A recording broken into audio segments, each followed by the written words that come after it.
Αγαπητοί μας φίλοι, καλησπέρα σας.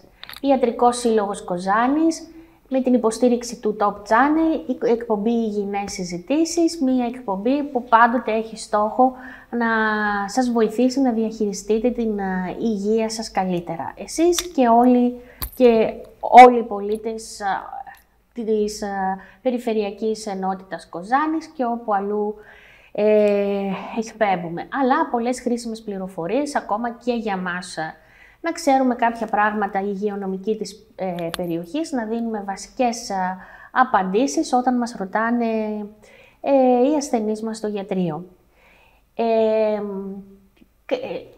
Η σκέψη μου για να κάνω αυτή την εκπομπή ήταν δύο πράγματα. Πρώτον, είναι η εποχή που όλοι σκεφτόμαστε ότι θα πρέπει να ξεκινήσουμε μία δίαιτα. Στο πίσω μέρος του μυαλού μας όλοι έχουμε το καλοκαίρι, την παραλία, οπότε αναζητούμε τρόπους για να δυνατήσουμε.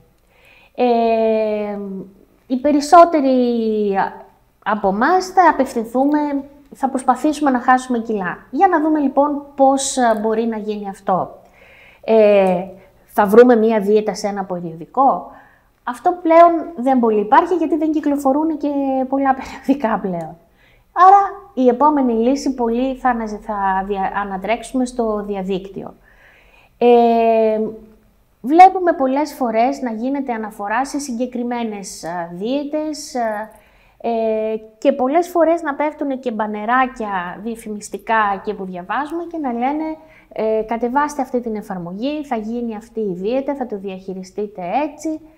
Και ίσως αυτό να είναι επικίνδυνο για όλους μας. Μπορεί να βοηθάει, αλλά πρέπει οπωσδήποτε να έχουμε τις απαραίτητες γνώσεις για να φιλτράρουμε την πληροφορία και για να το διαχειριστούμε. Ένα από τα συχνά διαφημιστικά που φαίνονται αυτό το καιρό είναι η διαλυματική νηστεία. Πολλές φορές στον τοίχο του Facebook ή αυτό βλέπουμε ότι προωθούνται διαφημίσεις με τη διαλυματική νηστεία. Γιατί είναι αυτή η νηστεία, είναι καλή, η δίαιτα είναι καλή, δεν είναι, μας δημιουργεί προβλήματα. Κανένας δεν μπορεί να δώσει ασφαλείς απαντήσεις παρά μόνο επιστήμονες που έχουν σπουδάσει την διαιτολογία. Γι' αυτό και ο Ιατρικός Σύλλογος σήμερα κάλεσε την κυρία Ευσταθία Καλημέρη. Καλησπέρα μάλλον. Ναι. Να σε ευχαριστήσω που ήρθες να συζητήσουμε το θέμα της διαλυματικής νηστείας. Εγώ ευχαριστώ με τη σειρά μου. Πάντοτε νομίζω ότι είμαι ευπρόσδεκτη εδώ πέρα και το χαίρομαι πάρα πολύ και χαίρομαι πάρα πολύ όταν βρίσκομαι και εγώ εδώ. Βέβαια, γιατί όχι. Αφού μας βοηθάς πάρα πολύ. Μακάρι. Για να δούμε τι είναι η διαλυματική νηστεία. Είναι μια δίαιτα της μοδός ναι, είναι η δίαιτα που κάνουν οι στάρ, οι ηθοποιοί. Τι είναι η διαλυματική νηστεία? Η διαλυματική νηστεία ουσιαστικά, ή αλλιώς διαλείπουσα νηστεία, είναι ένα διατροφικό πλάνο. Δεν είναι κάτι καινούριο. Θα το δούμε και μετά, αν δηλαδή γυρίσουμε πίσω λίγο στην παλαιά εποχή, θα δούμε ότι αυτό υπήρχε, ο τρόπος αυτός της σύντησης.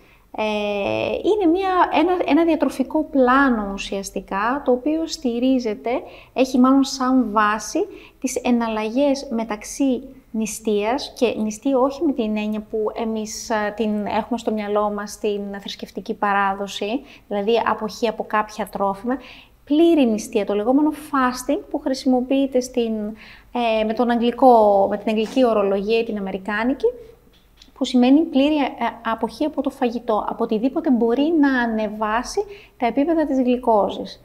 Οπότε έχουμε εναλλαγές σε αυτόν τον τύπο διατροφής, εναλλαγής πλήρους αποχής από το φαγητό, με χρονικά διαστήματα στα οποία έχουμε μία διατροφή, η οποία μπορεί να έχει τα πάντα σε ισορροπία. Οπότε δηλαδή ουσιαστικά έχουμε στο μυαλό μας ένα μοντέλο διατροφής, το οποίο έχει, θα δούμε και παρακάτω, έχει σε βάθος χρόνου μία λογική. Υπήρχε δηλαδή από παλιά. Α, υπήρχε από παλιά. Ναι, δεν υπήρχε με την έννοια αυτή της διαλυματικής, δεν υπήρχε ορισμός, αλλά είναι κάτι το οποίο στις παλιές εποχές το χρησιμοποιούσαν σαν τρόπο ζωής. Σοβαρά. Ναι, στα χρόνια μας έχει γίνει ένας τρόπος σύντησης που μπορεί να είναι, παραδείγματος χάρη, να θεωρηθεί σαν μορφή δίαιτας που μπορεί να τη χρησιμοποιήσει κάποιος για να χάσει κιλά. Η διαλυματική έχει ένα πιο ευρύ φάσμα, θα έλεγα, περικλή μέσα της. Για να τον περιγράψουμε λίγο αυτόν τον τρόπο. Ας ξεκινήσουμε λίγο από τα βασικά. Δηλαδή, ένας άνθρωπος όταν θέλει να χάσει κιλά ή να καλυτερέψει την υγεία του, τι κάνει? Προσπαθεί να αλλάξει κάτι το οποίο μέχρι τώρα δεν ήταν σωστό. Γιατί αν ήταν σωστό, δεν θα βρισκόταν στη θέση αυτή. Ναι, δεν θα μου πήγαινε. Οπότε ουσιαστικά έχουμε ένα ισορροπημένο διατροφολόγιο, το οποίο είναι κουμπωμένο στις ανάγκες μας, είτε τις ηλικιακές, είτε τις σωματικές, είτε τις ανάγκες της δραστηριότητας, είτε τις ανάγκες της ασθένειας που μπορεί να έχουμε, και χάνουμε με ένα φυσιολογικό τρόπο, περιορίζοντας ουσιαστικά, δημιουργώντας ένα θερμιδικό υπόλοιμα. Εδώ σε αυτήν τη μορφή, δηλαδή ουσιαστικά έχουμε ένα στόχο του πόσο τρώμε και τι τρώμε, σε αυτόν τον κοινό τρόπο απώλειας. Στη διαλυματική εμπλέκεται και ακόμη ένας παράγοντας, είναι το πότε το τρώμε. Και αν γίνει σωστά θα δούμε, στην πορεία όλης της συζήτησής μας, ίσως να μπορεί να χρησιμοποιηθεί και σαν μέσο απώλειας ή σαν μέσο προστασίας της υγείας μας. Αυτό θα το δούμε. Στην διαλυματική νηστεία μπορεί κάποιος να τρώει σε προκαθορισμένο χρονικό διάστημα, αλλά πάντοτε ανάλογα με το σχήμα που θα ακολουθήσει, θα πρέπει πάντοτε να είναι το ίδιο. Δηλαδή, ακολουθείται ένα επαναλαμβανόμενο μοτίβο διατροφής σε ένα συγκεκριμένο χρονικό διάστημα που θα επιλέξει ο καθένας, ανάλογα πάλι με το ποιο σχήμα διαλυματικής θα επιλέξει. Δεν είναι μόνο ένα, υπάρχουν διάφορα σχήματα διαλυματικής. Η βάση, αυτό που σας έλεγα προηγουμένως, ότι έχει να κάνει με το παρελθόν. Ναι, με παλιότερα, στην προϊστορική εποχή, οι άνθρωποι δεν είχαν ούτε ξεκινήσει να καλλιεργούν, ούτε είχαν αυξήσει τη ζωική παραγωγή έτσι ώστε να έχουν τα δικά τους σηκώσει τα ζώα είτε τα λαχανικά τους. Ο μόνος τρόπος σύντησής τους ήταν το κυνήγι.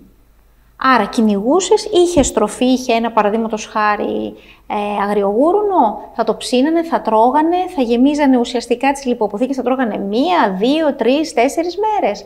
Δεν υπήρχε ούτε ο τρόπος να το συντηρήσουν, όπως έχουμε εμείς τώρα τα ψυγεία, τους καταψύκτες, και δεν ξέρανε πότε θα ξαναφάνε.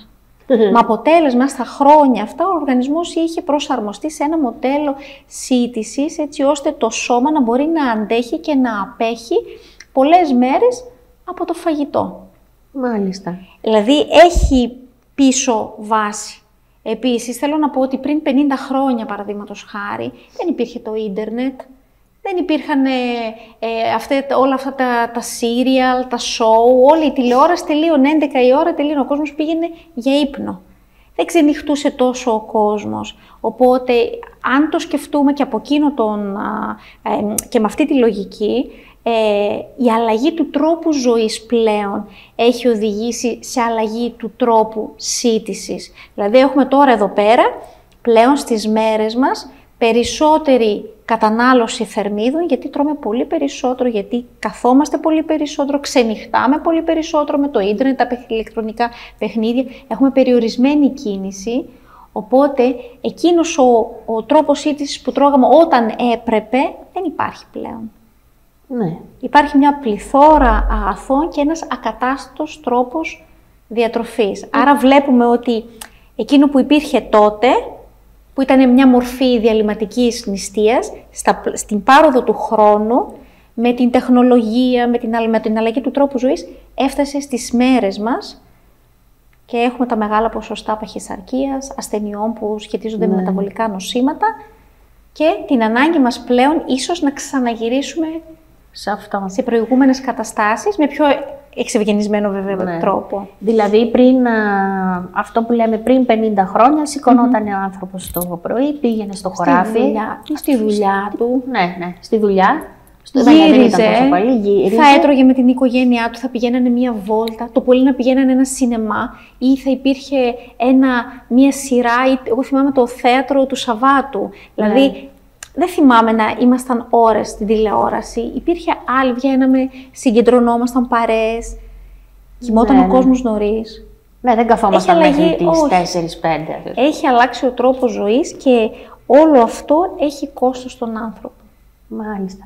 Γιατί είχε προσαρμοστεί ο οργανισμός να ξεκουράζεται από τις 12 μέχρι...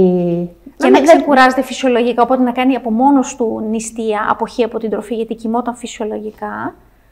Τώρα όμως αυτό δεν γίνεται. Όχι. Και είναι και κάτι που είχαμε πει σε προηγούμενη εκπομπή, να ξεκουράσουμε το σηκώτη μας. Αυτό μου κάνει πολύ μεγάλη εντύπωση. Είναι και ένα κομμάτι το οποίο θα πούμε τώρα, στα ένα από τα tips, στο να μπορέσουμε να διατηρήσουμε τη διαλυματική, αν εφόσον φτάσουμε στο συμπέρασμα ότι μπορεί να χρησιμοποιηθεί μετά από έλεγχο, ότι μπορεί το συγκεκριμένο άτομο να κάνει, ότι θα πρέπει να ξεκουράζει πάλι το σηκώτη του, να κάνει αποθεραπεία το βράδυ και θα πρέπει πολύ σημαντικά να κοιμάται. Καλά. Γιατί η διαλυματική χωρίς ύπνο δεν έχει αποτέλεσμα. Κανένα, ούτε στο βάρος μας, ούτε στην υγεία μας. Άρα λοιπόν αυτό που λέμε διαλυματική νηστεία είναι ένα μοντέλο διατροφής που χρειάζεται κάποιες ώρες της ημέρας να παραμένουμε σε αποχή από το φαγητό πλήρη και σε κάποιες ώρες που μπορείς να φας, που επιτρέπεται και είναι σταθερός αυτό το ωράριο, η διατροφή να είναι ισορροπημένη. Μάλιστα. Και όλο αυτό που τρώμε το βράδυ, δηλαδή αυτό που πάμε με το καινούργιο μοντέλο, να γυρίσουμε σε ένα πιο υγιές πλάνο. Αυτό έχει σαν κόστος, αυτό που έλεγα και προηγουμένως, έχει σαν κόστος την παχυσαρκία. Δηλαδή το καθισιό, περισσότερη ακινησία, περισσότερα snack, περισσότερα junk food, όλα αυτά έχει σαν αποτέλεσμα την αύξηση των θερμίδων, άρα την παχυσαρκία, και πέρα από την παχυσαρκία μπορεί να έχει σαν αποτέλεσμα την νόσηση, δηλαδή νοσήματα που σχετίζονται με τον μεταβολισμό. Είναι, νομίζω ότι ένα από τα σοβαρά θέματα που πρέπει να απασχολούν τον σύγχρονο άνθρωπο είναι το πώς θα πρέπει να αλλάξει αυτό το μοντέλο που ήδη δημιουργήθηκε και του φέρνει μόνο άσχημα αποτελέσματα. Αυτό ήθελα να πω, ότι προσαρμοστήκαμε σε ένα άλλο πλάνο, δηλαδή το να τρώμε αργά το βράδυ, το να έχουμε τα junk food, τα πατατάκια μπροστά στον υπολογιστή, σε ό,τι βλέπουμε. Και αυτό είχε ένα κόστος να αποκτήσουμε παχυσαρκία, ζαχαρόδι διαβήτη, καρδιαγγειακά νοσήματα. Όλα αυτά σχετίζονται άμεσα με την υπερβολική κατανάλωση φαγητού. Μάλιστα. Πάντοτε. Και για να δούμε πώς λειτουργεί η διαλυματική νηστεία. Η βάση της είναι αυτό που είπαμε και προηγουμένως, ότι στην επιλέγουμε ουσιαστικά συγκεκριμένα χρονικά διαστήματα στα οποία έχουμε σύτηση και έχουμε και παύση εντελώς από την διατροφή για κάποιες ώρες. Συγκεκριμένα, ο κάθε άνθρωπος μπορεί να επιλέξει πότε θα φάει, και αυτό το πότε θα φάει θα ορίσει και το χρονικό πλαίσιο στο οποίο θα επιλέξει. Δηλαδή, κάποιοι άνθρωποι τους είναι πιο εύκολο να νηστέψουν το πρωί, δηλαδή να κάνουν αποχή από το πρωί και να ξεκινήσουν λίγο αργότερα την θρέψη τους. Κάποιοι άλλοι τους είναι πιο εύκολο να το ξεκινήσουν το πρωί και να σταματήσουν το τελευταίο τους γεύμα πιο νωρίς το βράδυ. Αυτό εξαρτάται από πολλούς παράγοντες. Η βάση του όμως είναι ότι ο οργανισμός, η βάση αυτής της διατροφής είναι ότι ο οργανισμός κάνει μια προσπάθεια να κάνει ένα μεταβολικό switch, ένα metabolic switch το λέμε, είναι μια μεταβολική αλλαγή, και ουσιαστικά αφού θα εξαλείψει τα αποθέματά τους, θα χαμηλώσει ουσιαστικά τα επίπεδα γλυκόζης και της ινσουλίνης, να παρατείνει το χρόνο αυτόν, έτσι ώστε να μπει σε μία καύση λίπους παρατεταμένη. Είναι ουσιαστικά ένα manipulation του μεταβολισμού, το οποίο όμως γίνεται φυσικά μετά από παρατεταμένη νηστεία. Και όταν γίνεται φυσιολογικά, όταν έχουμε ένα διάστημα που η σύντησή μας, στο διάστημα που επιτρέπεται, είναι και η σωστή, είναι και η κατάλληλη. Ουσιαστικά προσπαθούμε να δημιουργήσουμε κενά στα οποία πέφτουν τα επίπεδα της γλυκόζης, άρα πέφτει και η ινσουλίνη, και να δημιουργήσουμε ουσιαστικά μια μηχανή καύσης λίπους. Υπάρχει μια βιοχημία φυσικά που νομίζω ότι είναι περιττή να την πούμε. Θα πρέπει, δηλαδή υπάρχουν ειδικές γνώσεις. Η ουσία όμως είναι αυτή. Και να σας ρωτήσω, κάποιος θα αναρωτηθεί, δηλαδή τώρα θα πούμε ότι μπορούμε και να μην τρώμε το πρωινό. Κοιτάξτε, τόσα χρόνια οι διαιτολόγοι επιμένουμε στο πρωινό.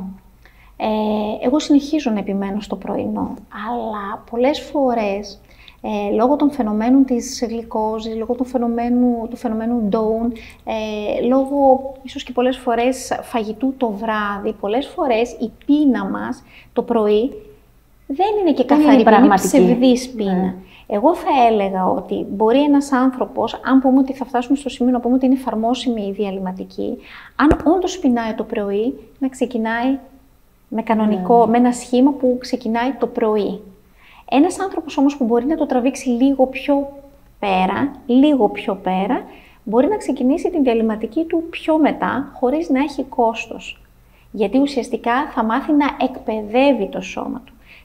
Επιμένω εδώ ότι η διαλυματική θα πρέπει να γίνεται με σωστό τρόπο και με καθοδήγηση γιατρού και διαιτολόγου. Αυτό βλέπω και εγώ τώρα, αυτό θέλω να σας πω. Δεν είναι κάτι που το πήραμε και θα το κάνουμε και θα χάσουμε κιλά, γιατί κυκλοφορούν διάφορα, όπως και η δίαιτα Atkins και η κετογονική δίαιτα, που μπορεί να είναι όπλο στα χέρια ενός διαιτολόγου και ενός γιατρού, στα χέρια ενός άνθρωπου που δεν έχει επιστημονική ιδέα σε αυτό που κάνει, παρά μόνο βλέπει το αποτέλεσμα που θέλει να έχει, μπορεί να αποτελέσει όπλο και για να αυτοπυρποληθεί, δηλαδή να κάνει ζημιά αυτοκτονίας όπλο. Ναι. Δεν είναι εύκολα τα πράγματα. Επιμένω.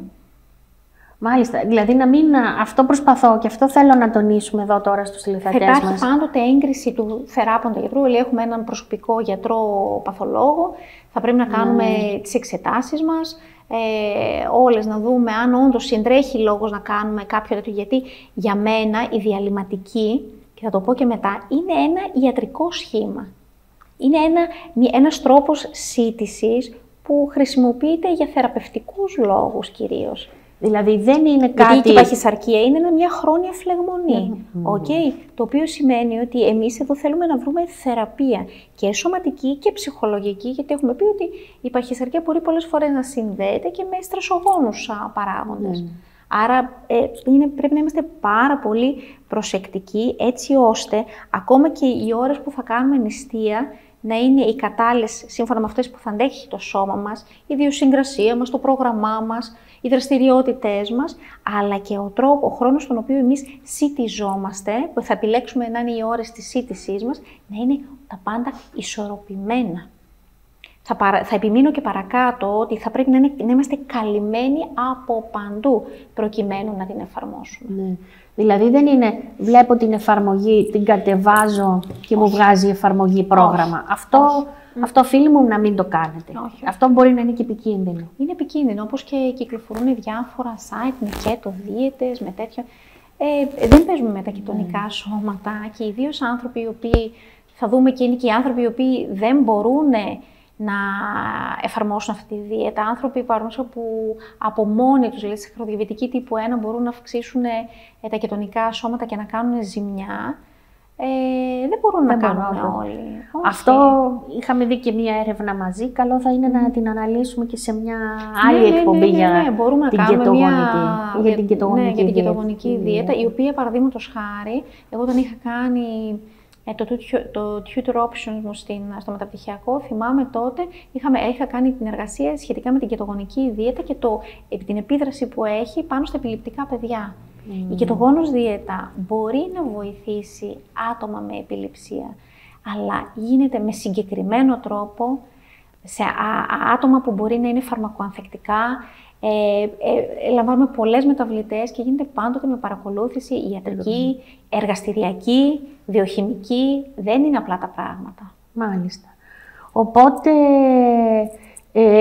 στο κοινό, τι πρέπει να πούμε, εφόσον καταλήξουμε στο συμπέρασμα ότι Έχουμε καταλήξει πλέον ότι είναι ασφαλής, εφόσον όμως υπάρχει καθοδήγηση. Υπό συνθήκες ασφαλής. Για τη διαλυματική. Για τη διαλυματική, γιατί θα σας πω, δεν είναι, παραδείγματος χάρη, σε όλους τους τομείς της κλινικής διατροφής δεν υπάρχουν έρευνες που να μας δείχνουν το μακροχρόνιο κομμάτι αυτού του τύπου διατροφής. Έχουμε έρευνες που υποδεικνύουν και σε πειραματόζωα αλλά και σε ενήλικους ανθρώπους ότι έχει καλή επίδραση. Μελλοντικά όμως μακροπρόθεσμα δεν έχουμε καμία έρευνα η οποία να μας λέει ότι αυτό που κάνουμε τώρα θα έχει μια ασφαλή έκβαση. Εμείς λέμε επομένως ό,τι κάνουμε τώρα να το κάνουμε με σωστό τρόπο, έτσι ώστε ακόμα και αν υπάρξει κάποια επίπτωση να την έχουμε περιορίσει στο απειροελάχιστο. Μάλιστα. Και να δούμε λίγο για τα... όταν κατεβαίνουν, όταν έρχονται μπροστά μας οι εφαρμογές, βλέπουμε ότι δεν θα τρώτε τώρα, μάλλον... Μας βγάζει ένα πρόγραμμα, γιατί αν έχετε δει κιόλας, βγάζουν, παραδείγματος, σου λέει, ζητάει ηλικία, σου ζητάει ύψος, σου ζητάει βάρος, σου ζητάει, παραδείγματος χάρη, δραστηριότητα, σου ζητάει σε ποιες ώρες την ημέρα νιώθεις περισσότερη πείνα. Παίρνει και ένα προφίλ σου, που ουσιαστικά έτσι ώστε να σου βγάλει ποιο είναι το ιδανικό και καλά του ηλικιακού σου group ή των δραστηριοτήτων σου. Σίγουρα όμως αυτό δεν μπορεί να καλύψει ούτε τη δουλειά ενός γιατρού, ούτε τη δουλειά ενός διατροφολόγου. Άρα υπάρχουν κάποια σχήματα. Ναι, αυτά τα σχήματα είναι ο τρόπος με τον οποίο μπορεί να εφαρμοστεί η διαλυματική. Το βασικό σχήμα, αυτό που ακούγεται πάρα πολύ, είναι 16 ώρες νηστεία και 8 ώρες σύτησης. Δηλαδή, επιλέγω εγώ σαν Έφη και λέω ότι εγώ θα ξεκινήσω, παραδείγματος χάρη, στις 9 η ώρα το πρωί, τη σύντησή μου, και στις επόμενες 8 ώρες θα έχω ολοκληρώσει τα γεύματά μου, γιατί στο τέλος των 8 ώρων θα πάψω να τρώω και θα συνεχίσω, θα ξαναφάω την επόμενη μέρα στις 9 το πρωί. Αυτό είναι ένα σχήμα, το 16-8, 16 ώρες νηστική, 8 ώρες σύντησης. Υπάρχουν όμως πολλά σχήματα. Δηλαδή η διαλυματική μπορεί να είναι το 5-2. Τι σημαίνει το 5-2? 5 μέρες την εβδομάδα τρώμε ισορροπημένα. Και θα πούμε τι είναι το ισορροπημένο. Το έχουμε πει και σε άλλες εκπομπές τι είναι ισορροπημένα. Τρώμε ισορροπημένα. Και τις 2 μέρες, οι οποίες, το τονίζω, δεν πρέπει να είναι η μία πίσω την άλλη. Θα πρέπει να υπάρχει δηλαδή κενό ανάμεσα σε αυτές τις 2 μέρες, στις οποίες περιορίζουμε την θερμιδική πρόσληψη, την ενεργειακή πρόσληψη, σε ένα πολύ μικρό ποσοστό, το οποίο συνήθως αντιστοιχεί περίπου στις 500 με 600 θερμίδες την ημέρα. Μιλάμε πολύ κάτω από έναν μέσο χαμηλό μεταβολισμό. Επίσης, αυτό που ήθελα να πω είναι ότι υπάρχουν και κάποια σχήματα παρατεταμένης νηστείας, τα οποία εγώ θεωρώ ότι είναι ακραίες καταστάσεις. Δηλαδή, μάλλον πριν προχωρήσω να πω αυτά, θέλω να πω ότι υπάρχει και το σχήμα το 1-1. Δηλαδή, μία μέρα τρώμε ισορροπημένα όλη την ημέρα, όλα τα γεύματά μας, 5 γεύματα κανονικά, με το 3ωρο ανάμεσα στα γεύματα, και την επόμενη μέρα κάνουμε μία μέρα πλήρη αποχή από την 24 ώρες, πλήρους αποχής από την τροφή. Αυτό βέβαια θεωρείται πάλι μία μορφή extreme, ακραίο, ναι, αλλά μπορεί να γίνει με τη μορφή της λεγόμενης modified διαλυματικής, η οποία είναι πάλι η 1/1, μόνο που τη δεύτερη μέρα, αντί για πλήρη νηστεία, καταναλώνουμε το 25% των θερμίδων που θα έπρεπε να καταναλώσουμε, προκειμένου να διατηρηθούμε στο βάρος μας και στις ανάγκες μας. Συμπληρώνοντας, θα πούμε ότι υπάρχουν και οι ακραίες παρατεταμένες νηστείες, είναι των 2 ημερών, των 3 ημερών, των 4 ημερών, δηλαδή 4 μέρες χωρίς φαγητό. Νομίζω ότι είναι κάτι πάρα πολύ ακραίο. Έχουν γίνει κάποιες έρευνες ότι κάποια σχήματα, π.χ. 2 ημερών, μπορεί να βοηθήσει ανθρώπους καρκινοπαθείς όταν είναι σε χημειοθεραπεία, για να δεχθούν καλύτερα το φάρμακο. Είναι σαν μια στερούμε τα κύτταρα από την τροφή προκειμένου να δεχθούν καλύτερα το φάρμακο. Αλλά αυτό πάντοτε θα γίνει με το θεράποντα γιατρό, ακολουθούμε. Ναι. Υπάρχουν τέτοιες έρευνες, αλλά θέλω να πω ότι τα σχήματα με την παρατεταμένη νηστεία των πολλών ημερών έχουν πάντοτε σχεδόν κατά γενικό κανόνα αντίθετα αποτελέσματα. Ο οργανισμός στην παρατεταμένη νηστεία θεωρεί ότι θα συνεχίσει να ασιτίζεται με αυτόν τον τρόπο, δηλαδή με μεγάλα κενά, και τι κάνει, λειτουργεί αντιδραστικά και αρχίζει και συσσωρεύει αντί να χάνει λίπος, χρησιμοποιώντας το σαν πηγή ενέργειας, αρχίζει και συσσωρεύει λίπος και το συσσωρεύει κυρίως σε σπλαχνικό λίπος. Που είναι χειρότερο. Που είναι χειρότερο, γιατί είπαμε ότι η ύπαρξη σπλαχνικού, γνωρίζουμε ότι το σπλαχνικό λίπος μπορεί να έχει μεγαλύτερη επίδραση και στην ενδοκυλιακή πίεση και στα πνευμόνια και στην καρδιά. Οπότε μετά πάμε όχι μόνο εμφανισιακά και στην υγεία, αλλά επηρεάζει και άλλα όργανα. Ναι. Δηλαδή, μέχρι τώρα, τα πρώτα 2 σχήματα, καταλάβαμε ότι είναι ένα πλάνο διατροφής. Κάποιες ώρες δεν τρως. Τα 2 πρώτα σχήματα ακούγονται και λίγο λογικά. Πιο βατά. Το 16 με 8 είναι το δεν τρώω το βράδυ. Το 5 με 2 ότι τρώω μία μέρα καλά, αλλά τις επόμενες 2 όχι, τις επόμενες 2 είναι, παραδείγματος χάρη, τρώω 2 μέρες καλά, τη μία μέρα τρώω 500 θερμίδες, την άλλη μέρα τρώω κανονικά ισορροπημένα. Και όταν λέμε ισορροπημένο, όχι πλακώνομαι στο φαγητό για την επόμενη μέρα, τέτοιο. Ακριβώς. Ισορροπημένο. Θα πρέπει να είναι μη διαδοχικές ημέρες που θα είμαστε στις 500 θερμίδες. 2 φορές, δηλαδή σε 7 μέρες που έχει εβδομάδα, 2 μέρες από τις 7 μη διαδοχικές θα πρέπει να είναι στις 500 θερμίδες. Τα 2 πρώτα σχήματα μου ακούστηκαν λίγο είναι πιο βατά. Αλλά να μην κατεβάσουμε μία εφαρμογή και μείνουμε 36 ώρες νηστική, 48 και 72, να μην γίνουν τέτοια λάθη. Αυτά θέλουν. Αυτά έβλεπα και λέω κάτι πρέπει να βγούμε να πούμε τώρα, γιατί αυτά κυκλοφορούν.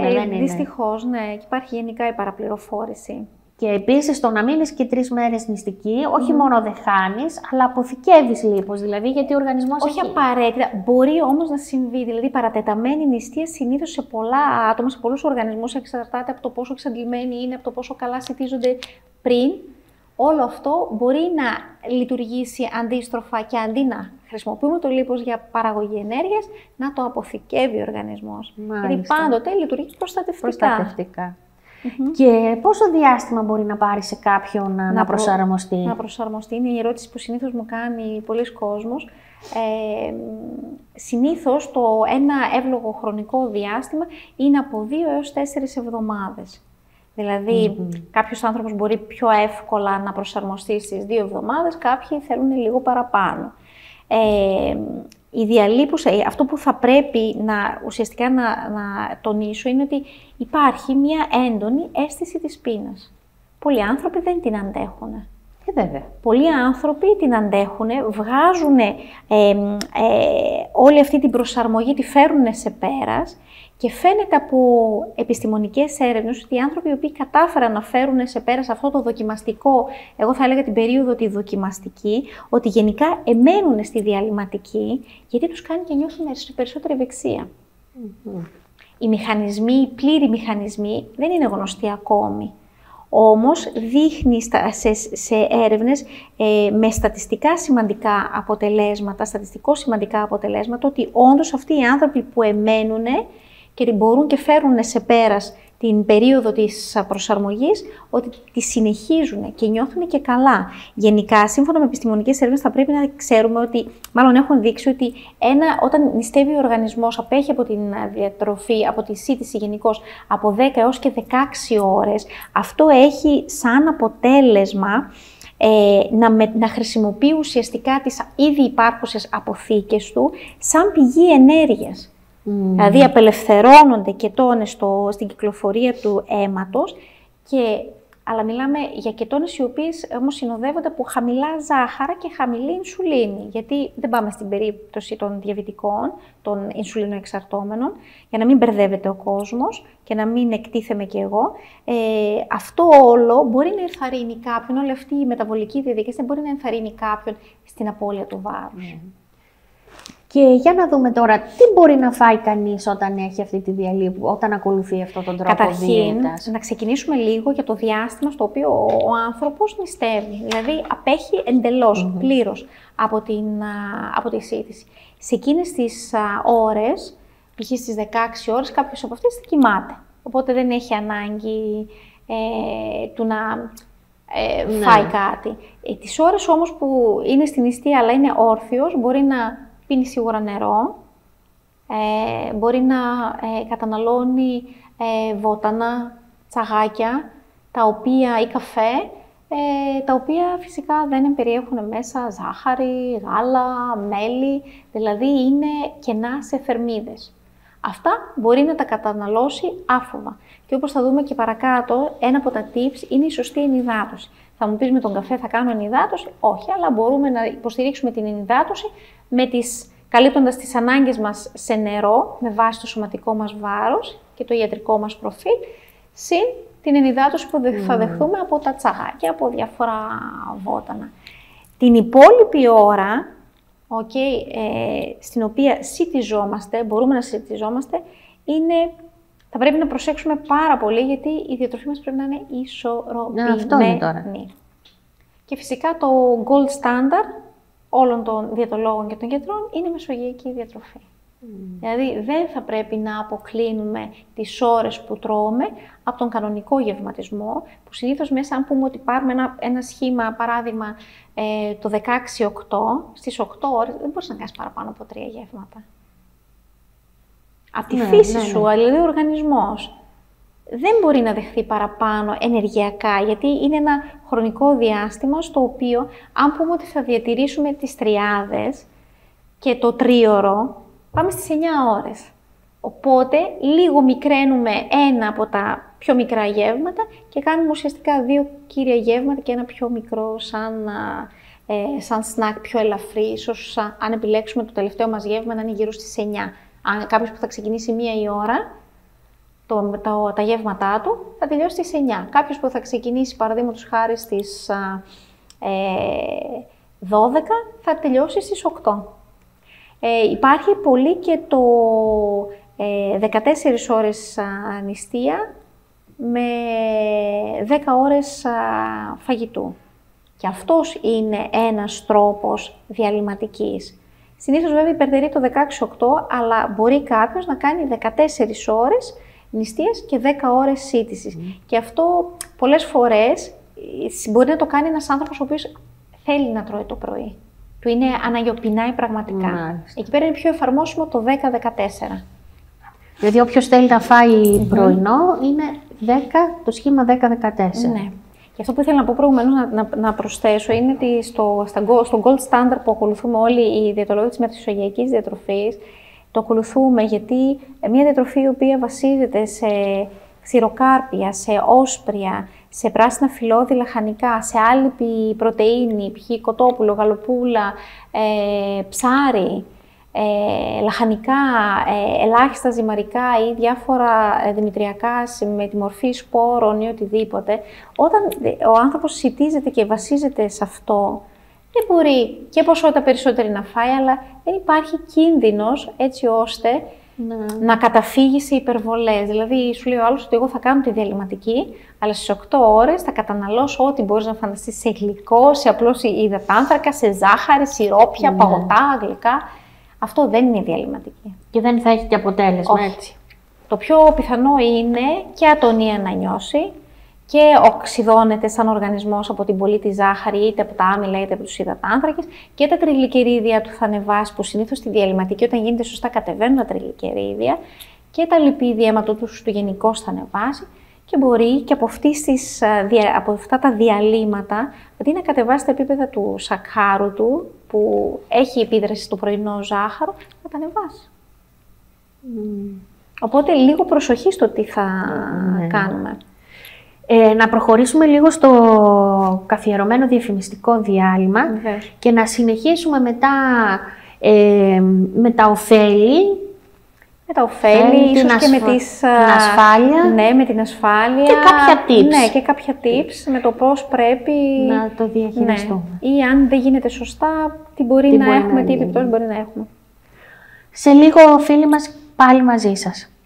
Το δεύτερο μέρος της εκπομπής μας, φίλοι, συνεχίζουμε με το πολύ ενδιαφέρον θέμα της διαλυματικής νηστείας. Μας άφησε λίγο και μας έλυσε και την απορία. Τι είναι αυτό, τι είναι αυτή η διαλυματική νηστεία. Έχουμε πάρα πολλά να πούμε για την διαλυματική. Απλά δεν μπορεί να τα καλύψει ο χρόνος μιας εκπομπής σε καμιά περίπτωση. Όχι, και ούτε...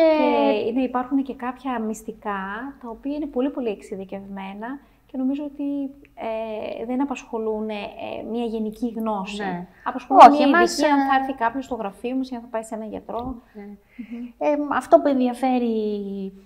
Αυτό που μας ενδιαφέρει είναι να κατευθύνουμε τους πολίτες, γιατί υπάρχει πραγματικά 72 ώρες το να μην φας δεν είναι. Υπάρχει παραπληροφόρηση και υπάρχουν και πολλοί που... Ναι, κάποιος ας πούμε μπορεί να το δει και να πει αφού είναι και διαλυματική νηστεία, αφού τη στηρίζουν και οι διαιτολόγοι. Όχι τη στηρίζουν, αφού φαίνεται και από διαιτολόγους. Δεν την απορρίπτουμε. Δεν την απορρίπτουμε. Όταν γίνεται σωστά, είπα ότι κάτι που μπορεί στο δικό μας το χέρι να είναι όργανο βασικό, λειτουργικό, σε κάποιον άλλο να είναι όπλο. Ναι. Και να πούμε ότι δεν είναι τίποτα παραπάνω από ένα διατροφικό πλάνο, δηλαδή κάποιες συγκεκριμένες ώρες πρέπει να τρώμε, απλά όμως θέλει σωστή καθοδήγηση. Έτσι. Σίγουρα. Άντε το 16-8 μπορεί να μας πολλοί ηθοποιοί λένε εγώ δεν τρώω το βράδυ, μπορεί να θυμίζει κάτι τέτοιο. Ναι, εξαρτάται. Ναι, αν και περισσότεροι ακολουθούν κάτι κέτο, κάτι όχι. ντουκάν και κάτι τέτοια, τα οποία είναι μοντέλα τα οποία δεν πρέπει να τα πλησιάζουμε. Ναι, αυτό εντάξει, άντε λες να το διαχειριστώ, αλλά άντε ή 2 μέρες την εβδομάδα να μην φάω τόσο πολύ, να κάνω αποτοξίνωση. Αυτό είναι κίνδυνο. Αλλά όταν βλέπεις 3 και 4 μέρες χωρίς σύντηση, και αυτό μπορεί να υπάρχει. Είναι επικίνδυνο. Και εκτός από αυτό μπορούμε να βάλουμε και περισσότερα κιλά. Σίγουρα. Γιατί το σώμα μας, είπαμε, λειτουργεί, θα έλεγα, εκδικητικά. Μάλιστα. Για να δούμε λοιπόν εμείς τώρα, αν αποφασίσουμε να την κάνουμε με κάποιον ειδικό, τι ωφέλη μπορεί να μας φέρει αυτή η διαλυματική νηστεία? Έχουν δείξει διάφορες έρευνες ότι τα ωφέλη μπορεί να είναι όχι μόνο στο σώμα, έχουμε δει και ωφέλη και στην εγκεφαλική λειτουργία. Ένας από τους νευρολόγους του John Hopkins, αν θυμάμαι καλά, λέγεται Μάτσον, αν θυμάμαι καλά, είχε πει ότι η διαλυματική νηστεία, εφόσον γίνεται σωστά, με σωστό τρόπο, μπορεί να μας εξασφαλίσει τη μακροζωία, ένα λεπτό σώμα και ένα κοφτερό μυαλό. Δηλαδή βλέπουμε και από πειράματα που έχουν γίνει, παραδείγματος χάρη, κυρίως σε πειραματόζωα, ότι τα ζώα που ακολουθούν έναν διαλυματικό τρόπο σύντησης, ότι έχουν μεγαλύτερη εγρήγορση, έχουν μεγαλύτερη ένταση στην απόδοσή τους. Αυτό είναι στο κομμάτι του νευρολογικού, αλλά έχουν και μεγάλα ωφέλη όσον αφορά τον διαβήτη τύπου 2, έχουν ωφέλη σε νοσήματα σχετιζόμενα με την καρδιά, σε νοσήματα που έχουν να κάνουν με εκφυλιστικές νευρολογικές καταστάσεις, είτε λόγω ηλικίας είτε στα πλαίσια ενός αυτοάνωσου.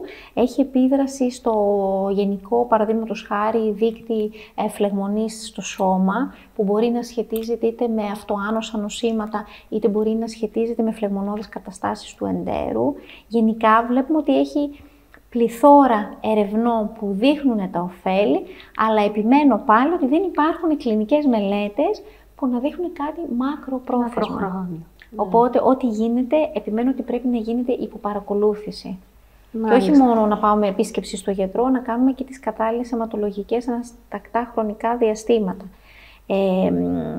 Αν το ψάξουμε λίγο πιο συγκεκριμένα, υπάρχει βελτίωση τόσο είπαμε, στη σκέψη και στη μνήμη, τόσο στην καρδιά, στη φυσική κατάσταση. Είναι αυτό που συζητούσαμε και στο διάλειμμα, ότι έχει σε έρευνες που έχουν γίνει σε άτομα ενήλικα, σε άντρες ενήλικες που έχουν ακολουθήσει διαλυματική νηστεία, βρέθηκε ότι έχουν χάσει ποσοστό μεγάλου λίπους χωρίς να περιοριστεί, χωρίς να υπάρχει μάλλον επίδραση πάνω στη μυϊκή τους μάζα. Που είναι και ένα κομμάτι το οποίο επιμένουμε οι διαιτολόγοι ότι πρέπει να γίνεται η απώλεια του βάρους με σωστό τρόπο, σε εύλογο χρονικό διάστημα και όχι γρήγορα, γιατί ο κίνδυνος πάντοτε ελοχεύει είναι η απώλεια της μυϊκής μάζας. Οπότε, είναι ένα συν. Θα πω ότι ίσως κάποιες έρευνες έδειξαν ότι δεν έχουμε επίπτωση μεγάλη στη μυϊκή μάζα. Ωραία. Στον τύπου 2, επίσης, φαίνεται, στον τύπου 2 διαβήτη, φαίνεται να έχει βοηθάει στο να μειωθεί η αντίσταση στην ινσουλίνη, να πέσουν τα επίπεδα της ινσουλίνης, ανεβαίνει η αδιπονεκτίνη που είναι μια πρωτεϊνική ορμόνη που έχει να κάνει, εμπλέκεται και στα επίπεδα της γλυκόζης αλλά και στο μεταβολισμό των λιπών και έχει να κάνει με την αποθήκευση λίπους αλλά και με το σακχαρώδη διαβήτη. Έχουμε 2 ωφέλη στο δέρμα, δηλαδή άτομα που κάνουν τη διαλυματική με σωστό τρόπο και με την ισορροπημένη διατροφή. Βλέπουμε διαφορά στο δέρμα τους, στην ποιότητα του δέρματος, να καθαρίζει π.χ. η ακμή σε πολλά άτομα ή με τα χειρουργικά να έχουν πιο γρήγορη επούλωση.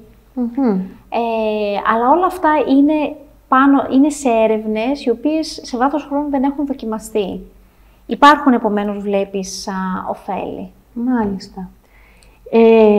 Τώρα να μιλήσουμε για την ασφάλεια. Μπορεί για όλους να είναι ασφαλής αυτό? Όχι. Δεν μπορεί να είναι. Μάλλον να το πούμε έτσι, υπάρχουν κάποια άτομα που δεν θα πρέπει να την κάνουν καθόλου. Θα σου πω. Αν η βάση μας, δηλαδή από εκεί που θα ξεκινήσουμε, είναι το ότι αυτό που σου είπα προηγουμένως, ότι εγώ την διαλυματική διατροφή, την νηστεία, τη θεωρώ ότι είναι ένας τρόπος σύντησης που χρησιμοποιείται για ιατρικούς λόγους. Δηλαδή έχει επίδραση στην υγεία μας. Όπως ένα φάρμακο δεν μπορεί να είναι για όλους σωστό το να το καταναλώσουν, να το πάρουν.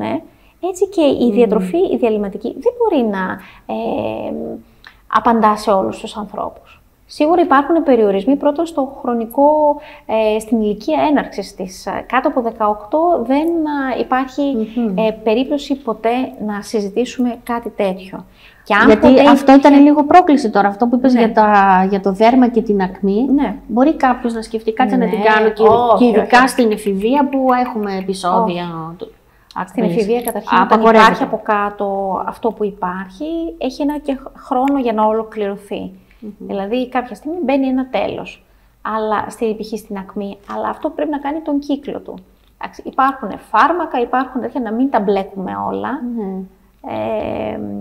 Το ένα είναι σίγουρα η μικρή ηλικία, που κάτω των 18 δεν κάνουμε τίποτα. Το άλλο απαγορεύεται σε γυναίκες οι οποίες βρίσκονται σε περίοδο εγκυμοσύνης. Δεν σκέφτονται μόνο τον εαυτό τους. Υπάρχει και ένα έμβριο το οποίο πρέπει να μεγαλώνει με σωστούς ρυθμούς. Και στην περίοδο του θυλασμού, που οι ανάγκες οι ενεργειακές είναι πάρα πολύ αυξημένες και για το μωρό και για την ποιότητα του γάλακτος, αλλά και για τη μητέρα. Είναι ένα εξτρά κόστος, το οποίο όταν έχουμε ένα πλήρη θυλασμό είναι από 500 μέχρι και 600 θερμίδες επιπλέον για τη μητέρα. Άρα είναι 2 περίοδοι της ζωής στη γυναίκα που δεν πρέπει να ακολουθούν διαλυματική νηστεία. Επίσης, απαγορεύεται σε άτομα που έχουν σακχαροδιαβήτη τύπου 1. Τον ινσουλίνο εξαρτώμενο. Γιατί εκεί ακολουθούμε συγκεκριμένο σχήμα ινσουλινοθεραπείας. Εκεί υπάρχει ο κίνδυνος, αν κάνει κάποιος παρατεταμένη νηστεία, να έχουμε τις υπογλυκαιμίες, οι οποίες υπογλυκαιμίες εδώ πέρα μπορεί να είναι και θανατηφόρες. Δεν το συζητάω καν δηλαδή. Και υπάρχει πάντοτε και το θέμα με τα κετονικά σώματα. Διαφορετικά τα κετονικά σώματα με χαμηλή γλυκόζη και διαφορετικά τα κετονικά σώματα με υπεργλυκαιμία. Δεν το συζητώ. Γενικά, επίσης, άτομα τα οποία έχουν στο ιστορικό τους διατροφική διαταραχή. Δεν μπορούν να ακολουθήσουν διαλυματική, γιατί αυτοί οι άνθρωποι, για να μπορέσουν να βγουν από τη διατροφική διαταραχή, κάνανε έναν κόπο να ανακτήσουν σωστές συνήθειες διατροφικές. Δεν μπορεί ξαφνικά ένα σχήμα το οποίο έχει ώρες νηστείας ξαφνικά να διαταράσει την καινούρια ρουτίνα. Σε καμία των περιπτώσεων. Και για πόσο καιρό μπορούμε να ακολουθήσουμε? Σε μεγάλες ηλικίες θα έλεγα, που οι ανάγκες, παραδείγματος χάρη, σε συγκεκριμένα μέταλλα, ιχνοστοιχεία, βιταμίνες, είναι διαφορετικές από έναν ενήλικα άνθρωπο. Και εκεί πέρα οι ηλικίες αυτές είναι πολύ εύθραυστες. Και για πόσο διάστημα μπορούμε να κάνουμε αυτή τη δίαιτα? Η διαλυματική νηστεία, αν γίνεται με σωστό τρόπο, μπορεί να γίνει και τρόπος σύντησης. Δηλαδή μπορεί να την κάνει ο άλλος εφόρου ζωής. Ένας άνθρωπος ο οποίος ούτως ή άλλως τρώει 9 η ώρα το πρωί και τελειώνει τα γεύματά του, παραδείγματος χάρη το απόγευμα νωρίς, μπορεί να την κάνει. Γιατί από τη φύση του έχει μάθει να τρώει έτσι. Δηλαδή, πολλοί άνθρωποι, εγώ βλέπω και αυτούς τους ανθρώπους που έρχονται στο γραφείο μου και σε μεγάλες ηλικίες, σε ενήλικες, έχουν ένα πλαίσιο στο οποίο τρώνε και το οποίο το διατηρούν. Εκείνοι οι άνθρωποι οι οποίοι έχουν ένα σταθερό βάρος όλα τα χρόνια, γιατί δεν άλλαξαν ποτέ τον τρόπο σύντησής τους, το ωράριό τους. Οπότε θα πούμε ότι αν γίνει με σωστό τρόπο, μπορούν να τη χρησιμοποιούν και για μεγάλο χρονικό διάστημα ή και σαν τρόπο ζωής. Όμως επιμένω ότι πρέπει να γίνεται σωστά. Μάλιστα. Και υπό συνθήκες.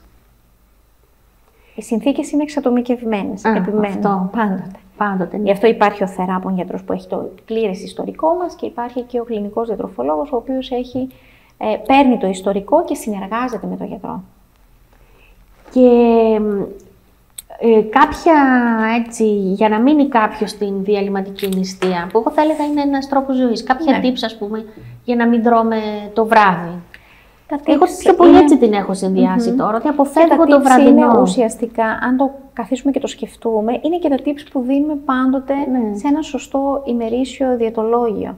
Όχι απαραίτητα για να χάσουμε βάρος, αλλά και για να διατηρήσουμε ένα υγιές βάρος. Το πρώτο πράγμα είναι ότι πρέπει να μείνουμε ενυδατωμένοι. Αυτό ισχύει πάντοτε σε όλες τις δίαιτες. Γενικά στη ζωή μας, ένας άνθρωπος θα πρέπει να ενυδατώνεται σωστά. Όπως πλένουμε το πρόσωπό μας το πρωί για να ανοίξουν τα μάτια μας από τον ύπνο, να αλλάξουμε διάθεση, πλένουμε τα δόντια μας για να τρώμε. Έτσι πρέπει να ενυδατώνουμε, να ρίχνουμε νερό μέσα στο σώμα μας. Συν ότι το νερό μεταφέρει θρεπτικά συστατικά, δεν ακολουθεί την οδό του πεπτικού απαραίτητα, διαχέεται μέσα στο σώμα μας, οπότε μεταφέρει κιόλας. Οπότε το πρώτο πράγμα το οποίο επιμένω είναι η σωστή ενυδάτωση. Το δεύτερο είναι, επειδή η διαλυματική τον πρώτο καιρό ιδίως μπορεί να δημιουργήσει έτσι έντονες σκέψεις για το τι θα φάμε.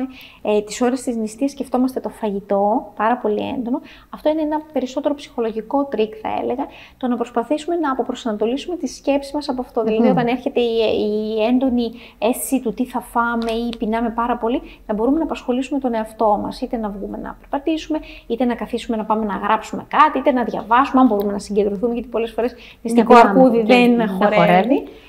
Γενικά να προσπαθήσουμε να βρούμε τρόπους να αποπροσανατολίσουμε τον εαυτό μας. Να ξεκουραστούμε για να χαλαρώσουμε. Πολύ σημαντικό κομμάτι. Όταν είμαστε υποπίεση, όλο αυτό λειτουργεί. Το άγχος επηρεάζει τις ορμόνες, τον τρόπο με τον οποίο εκρίνονται οι ορμόνες. Άρα εμείς θέλουμε ήρεμες ορμόνες.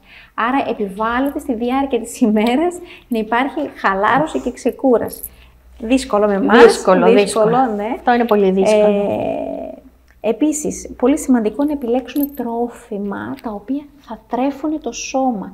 Και τις ώρες που τρώμε, θυμάσαι το αναφέραμε και στην αρχή, τις ώρες που σιτιζόμαστε, να δημιουργούνται τέτοιες συνθήκες, έτσι ώστε να μην υπάρχει ούτε απώλεια μυϊκής μάζας, αλλά να παίρνουμε και αυτά που χρειαζόμαστε σε μέταλλα, ιχνοστοιχεία, βιταμίνες, μακροθρεπτικά συστατικά, δηλαδή πρωτεΐνη, λίπος, υδατάνθρακες. Θέλουμε δηλαδή σύνθετους υδατάνθρακες, όπως είναι όσπρια, όπως είναι π.χ. ζυμαρικά ολικής, την πατάτα, τη γλυκοπατάτα, θέλουμε ξηρούς καρπούς, θέλουμε ελαιόλαδο, θέλουμε τις ελιές, θέλουμε την άλυπη πρωτεΐνη, δηλαδή το ψαράκι μας, το κοτοπουλάκι μας, τη γαλοπούλα μας, κρέας πιο αραιά, το κόκκινο κρέας, θέλουμε πολύ φυτική ίνα. Οπότε αν εμείς δεν θέλουμε αλκοόλ, αν εμείς δεν θέλουμε ζάχαρη, αν αυτό το προσέξουμε, σίγουρα έχουμε θωρακίσει τον εαυτό μας και έχουμε κάνει ένα σωστό βήμα προκειμένου, αν μας επιτραπεί να κάνουμε την διαλυματική, να την κάνουμε με σωστό τρόπο έτσι ώστε να μην είναι επιζήμια. Και για το σώμα μας και για τον οργανισμό μας, αλλά όπως είδαμε και για τον εγκέφαλό μας και για το νευρικό μας σύστημα. Γιατί ένας άνθρωπος, ένα δείγμα που είναι τα limitations που λέμε, ένα δείγμα το οποίο δεν έχει περάσει, ένα δείγμα είναι ότι δεν μπορεί να εφαρμοστεί σε ένα άτομο, είναι όταν δεν έχει περάσει την περίοδο της προσαρμογής και μετά την περίοδο προσαρμογής συνεχίζει να πεινάει πάρα πολύ έντονα, να έχει κακοδιαθεσία, να έχει ναυτία, να σκητάσει γεμετό. Αυτό σημαίνει ότι δεν μπορεί να την κάνει αυτό το άτομο. Μάλιστα. Δεν μπορεί να εφαρμοστεί. Οπότε, επίσης θέλουμε να εμπλουτίζουμε την διατροφή μας τις ώρες που τρώμε με μπαχαρικά, βοτάνια, όχι τόσο με αλάτι, γιατί θέλουμε να περιορίζουμε το αλάτι, αλλά με λεμόνι, με ξύδι, έτσι ώστε να δίνουμε γεύση στα τρόφιμά μας. Θα πρέπει, είπαμε, οι επιλογές μας να εξασφαλίζουν όλα αυτά που είπαμε πριν. Θα πρέπει να κοιμόμαστε σωστά, σύμφωνα με τον κυρκάδιο κύκλο των ορμονών, όπως πάει η Ανατολή και η Δύση του ηλίου. Ο πιο ποιοτικός ύπνος είναι από τις 10 μέχρι τις 4 το πρωί, που ουσιαστικά ξεκινάει η αφύπνιση του σώματος. Να ξεκουράζουμε το σηκώτη μας, που πολύ καλά το θυμάσαι. Αυτό μου έχει μείνει, πώς ξεκουράζεται το σηκώτη. Και το τελευταίο και σημαντικό είναι να θυμόμαστε ότι στα 3 αυτά γεύματα, που αν πούμε ότι θα κάνουμε το 16-8, ή στα 5 γεύματα, αν πούμε ότι θα κάνουμε το 5-2, ή το 1/1, θα πρέπει να θυμόμαστε ότι πρέπει να ακολουθούμε το τρίπτυχο της σερωτονίνης. Που είναι πρωτεΐνη. Ντομάτα. Όχι, πρωτεΐνη, δηλαδή κρέας, γάλα, γιαούρτι, ψάρι, τυριά, αυγά και ό,τι άλλο μπορεί να περιέχει πρωτεΐνη. Υδατάνθρακα που μας δίνει το β σύμπλεγμα, τη β6 συγκεκριμένα, και τη βιταμίνη C που μας τη δίνουν τα φρούτα και τα λαχανικά. Για να μπορούμε να εξασφαλίζουμε το τρίπτυχο της σερωτονίνης, που μας εξασφαλίζει όχι μόνο την ευδιαθεσία και τη χαρά, αλλά και τον κορεσμό. Μάλιστα. Αυτά για την διαλυματική νηστεία. Πολλά μπορούμε να πούμε, αλλά όχι, αυτά που πρέπει. Μετά θα κουράσουν. Ναι. Απλά να μείνουν στους τηλεθεατές μας ότι είναι ένα πλάνο διατροφής. Το ότι πρέπει να γίνεται σίγουρα μετά από μικροβιολογικές εξετάσεις, μετά από την σύσταση του θεράποντα γιατρού μας, αν επιτρέπεται, αν υπάρχει λόγος, και σίγουρα με τον διαιτολόγο που ξέρει να οργανώσει ένα διατροφολόγιο σύμφωνα με τις ανάγκες και τις προτιμήσεις και με αυτά που πρέπει. Μάλιστα. Έτσι, για να ξεκινήσουμε την πορεία προς το καλοκαίρι. Και είναι και η περίοδος αυτή, γιατί μετά την νηστεία υπήρξε χαλάρωση, γιατί πολλοί κόσμος έκανε το 50ήμερο με την νηστεία. Έπεσε με τα μούτρα. Είναι πάρα πολύ ευχάριστο που τα τελευταία χρόνια πολλοί κόσμος, γιατί είναι μια καλή παύση. Όταν γίνεται σωστά και η νηστεία, είναι μια μορφή αποτοξίνωση. Όταν γίνεται σωστά όμως. Ναι. Και έτσι τώρα και πέφτουνε μετά, είναι κοντά το καλοκαίρι, ετοιμαζόμαστε για τις πλάζ, αλλά εκεί είναι το λάθος που κάνει ο κόσμος. Κάνεις τη διατροφή γιατί πρέπει να την κάνεις τρόπο ζωής, όχι να αφήσουμε τους τελευταίους 3 μήνες. Όμως αυτό γίνεται, δεν μπορούμε να το... δεν διαφωνώ, αλλά αυτό γίνεται. Δυστυχώς, αυτό προσπαθούμε να αποτρέψουμε. Και αν κάνετε τώρα ένα σερφάρισμα, κακώς το λέμε σερφάρισμα, μία βόλτα στο διαδίκτυο, θα δείτε πάρα πολλά μπανεράκια που προτείνουν είτε κέτο, ναι, είτε ειδικά αυτό το κέτο, πραγματικά και γι' αυτό πρέπει να κάνουμε μία εκπομπή. Τότε που σας έστειλα την έρευνα ότι βγήκε ότι έχει πολύ σοβαρές επιπτώσεις. Και είπε ότι κάποιοι επιτέλους πρέπει να μπουν στη θέση τους αυτό που πλέον, θα πούμε υπόθηκε σε καρδιολογικό συνέδριο, ούτε στην Ελλάδα, νομίζω που ήταν στην Αμερική. Δεν θυμάμαι ακριβώς που την είχε στείλει την έρευνα, έχει καιρό, την είχαμε διαβάσει και θα σου είχα απαντήσει. Και αυτό ίσως κάποτε πρέπει να το... Τώρα που δεν το είπαμε εμείς, που αυτό το έχει πει η επιστημονική κοινότητα. Ίσως θα πρέπει κάποια μέρα να την παρουσιάσουμε. Βεβαίως, γιατί όχι. Και έτσι αυτή ήταν η σκέψη μου.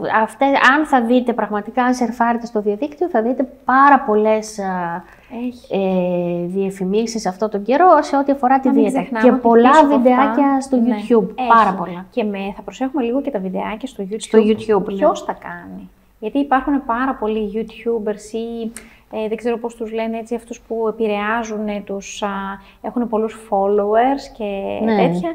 Να προσέχουμε λίγο ποιος τα ανεβάζει, ποιο είναι το background του το επιστημονικό, αν είναι διαιτολόγος, αν είναι γιατρός, τι σπουδές έχει κάνει, αν υπάρχουν δημοσιεύσεις, αν αυτά που λέει στηρίζονται σε επιστημονικές μελέτες. Εδώ είπαμε τόσα σήμερα, τόσα σήμερα και όλα αυτά μπορεί μετά από λίγο να ανατραπούν. Εγώ δεν σας κρύβω ότι ήμουν πολύ αρνητική με τη διαλυματική και έφτασα σε σημείο να διαβάσω αρκετά για να μπορέσω να την αποδεχτώ ότι υπάρχει, ότι μπορεί να έχει όφελος υπό οι συνθήκες. Ναι. Ας κρατήσουμε αυτό. Ναι. Ότι αυτή τη στιγμή βρισκόμαστε στις μελέτες παρατήρησης. Έτσι ακριβώς. Το τι κάνει τώρα. Τις μακροχρόνιες, αυτό θα το δούμε. Και ίσως καιρός είναι να βγάλουμε... έχουν αναιρεθεί. Ναι. Πόσα πράγματα. Και να βγάλουμε και κάποια κάποια στατιστικά δεδομένα επιτέλους, να έχουμε μια βάση στην οποία μπορούμε να πρέπει οι γιατροί να σχολιάζουμε κάποια πράγματα, να μάθουμε και εμείς να περνάμε τα στατιστικά. Άσφοβα. Ναι. Τουλάχιστον ευτυχώς τώρα έχουμε τον Ιατρικό Σύλλογο που κάπως εδώ μπορούμε να ελέγξουμε κάποια πράγματα. Να κλείσουμε εδώ, να ευχαριστήσουμε τους φίλους που μας παρακολούθησαν. Να ανανεώσουμε το ραντεβού μας για την επόμενη εβδομάδα. Και επίσης να δεσμευτούμε και για το γονική δίαιτα. Αυτή πρέπει να τη δούμε οπωσδήποτε. Όποτε θέλετε, θα χαρώ. Ευχαριστώ πολύ για την πρόσκληση. Ξανά. Και εμείς φίλοι μας από τον Ιατρικό Σύλλογο Κοζάνης και το Top Channel, καλό σας βράδυ.